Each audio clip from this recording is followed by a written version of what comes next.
Hello students, welcome back to my channel with another educational video. Before starting our lecture, please subscribe my channel so that you can be in touch with the other educational videos. Today our topic is an amazing Karl Marx. As you know about the history of the sociology, and all of the sociology is related with the theories of the Karl Marx. He has an important figure in the sociology. If we're talking about the Karl Marx, he was one of the most influential social thinkers of the 19th century, and he is known to the world as the architect of the socialism and champion of communism. He was a good organizer, committed committed revolutionary, and an effective writer. He was a German scholar and an historian, an economist, a political, and a journalist. Also, he was a great humanitarian and a philosopher.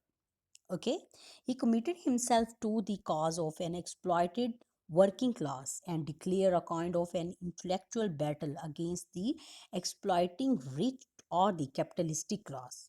As a fearless fighter, he was sincere enough to cling to the views which he believed in. His views and thoughts were so powerful and influential.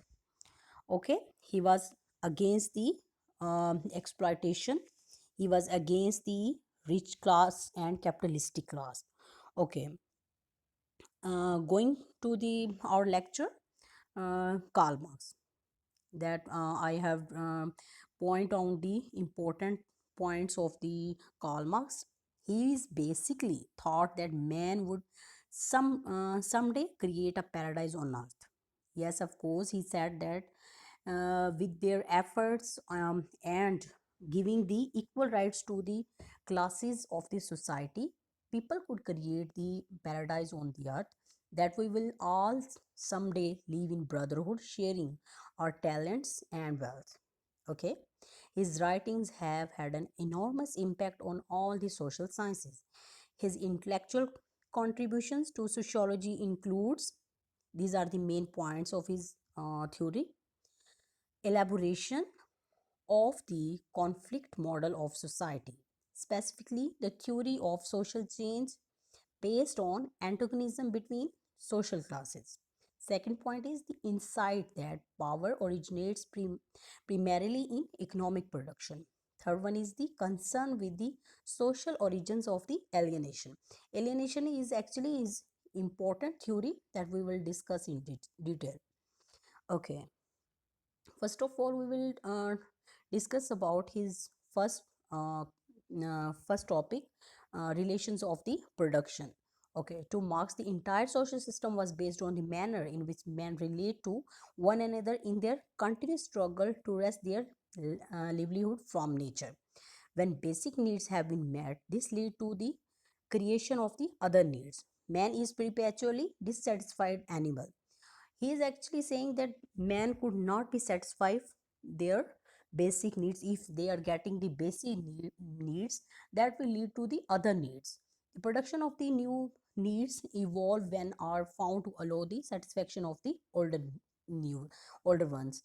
In an effort to satisfy the primary and secondary needs, men and women engage in antagonist cooperation as soon as they have uh, they leave the hunting and gathering societies.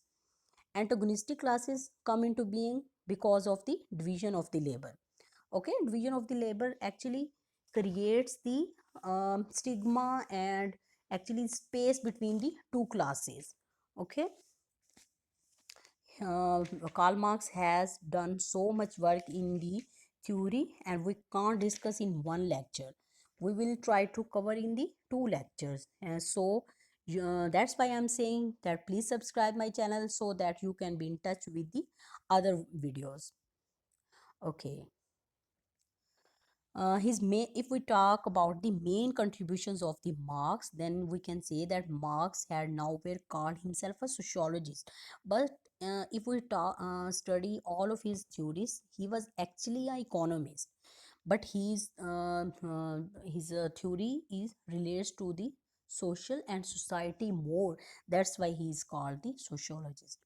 Still, his social thought and ideas have a great sociological significance. During the recent years, greater attention is being paid to the Marxian thought and towards his contribution to the fields such as history, economies, political science, and sociology. His theory of the social class and social conflict and social change and alienation are of the great sociological significance. Okay, going toward the lecture. Then we comes the economic organization determines the polity, family, education, religion. These things that actually relate to the economic organization. Okay, Marx revealed that the relationship between the two classes is not only of this dominance and subordination but also of exploitation. The workers produce more wealth in the form of the food, manufactured products, and services that is necessary to meet their needs, basic needs. In other words, they produce the surplus wealth, but they do not enjoy the use of the surplus they have created. I have chosen very simple language and very simple words so that you can get the idea what he is actually saying. Okay. Instead, those who own the means of the production are able to size their this surplus wealth as profit for their own use. I have made these notes by myself and selecting from the different books.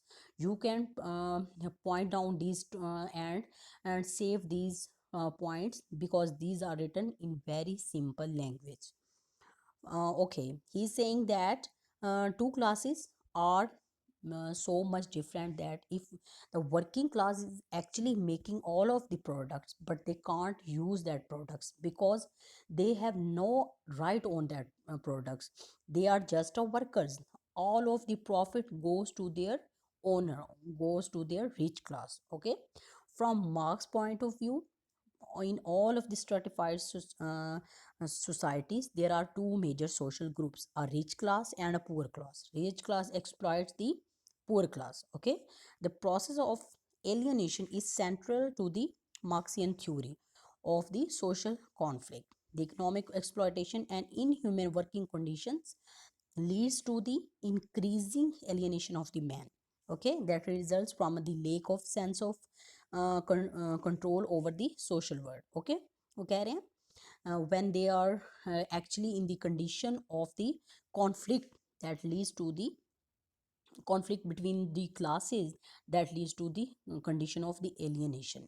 Alienation is actually about the um, refers to the sense of the powerlessness, isolation, and meaninglessness experienced by the human beings when they are with social institutions and conditions that they cannot control and considered oppressive.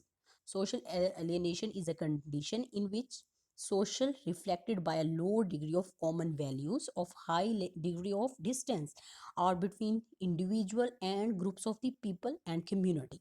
Okay, alienation is actually a condition in which the um, alienation in the workplace is of overriding importance because of the Marx man was above all homo faber, man the maker.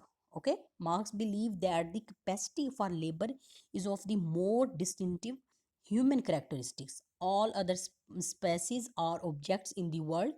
People are alone. People are alone because they consciously act and create the world, shaping their lives, culture, and the self in the process. Okay, if we discuss about the alienation, there are the four aspects include in the alienation. There, these are the aspects of the alienation that cover the whole topic. Okay, first one is the um, workers alienation from the object that they produce. Okay, that the project that is they actually producing, they have no control on that object. Okay, second point is from the process of the production, because they are alienated from the all of the process of the production. They actually could not do the anything with their own will. They just have to follow the instructions and follow the rules of the companies or the rich class. Okay, third one is the from himself. Because from himself, how we can say that from himself?